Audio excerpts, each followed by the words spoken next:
the greatest part of the president's job is to make decisions. He can't pass the buck to anybody.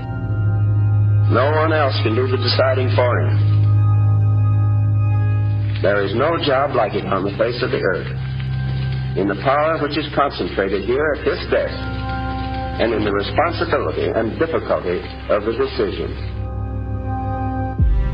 60 GOP national security experts signed a scathing open letter opposing Trump, calls Trump's vision of American power and influence, quote, wildly inconsistent and unmoored in principle. If he governs in any way consistent with some of the things he said as a candidate, I would be very frightened. He has neither the temperament nor the judgment to be president.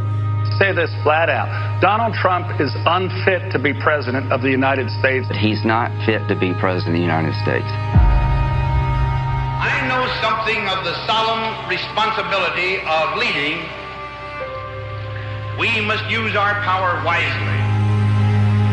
I think there are many people in the upper echelons of the military that are very concerned, not only about some of the things that Mr. Trump has already said he's going to ask the military to do, but more importantly, I think there's an inability for Mr. Trump, at least the way it's been seen, to take advice. Right. And on what basis is he going to make his decisions? It certainly won't be on any sort of deep knowledge of foreign affairs and national security, because he doesn't have any. He seems to think that he has all the answers, and that he doesn't need any advice from staff or anybody else. And that falls under the category of toxic leadership. Our diplomats are instructed to avoid purely rhetorical hostility.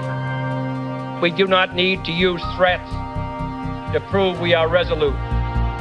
Mr. Trump's bombast is already alarming our allies and fueling the enmity of our enemies. He doesn't have the temperament or judgment to control himself when he gets mad. He would shoot from the hip. He would rely on gut instinct. He is erratic. He says crazy things. He said one stupid, reckless thing after another, and he's shown absolutely no temperament to try to learn the things that he doesn't know, and he doesn't know just about everything. There is only one sane policy.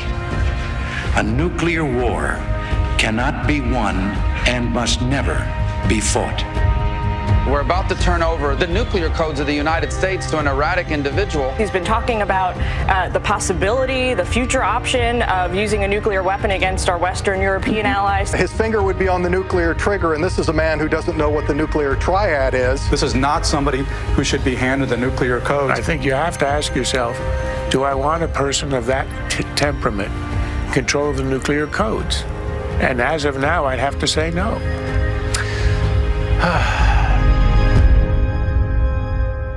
Regardless of your politics, whether you are Republican or Democrat, your fate is tied up with what is done here in this room.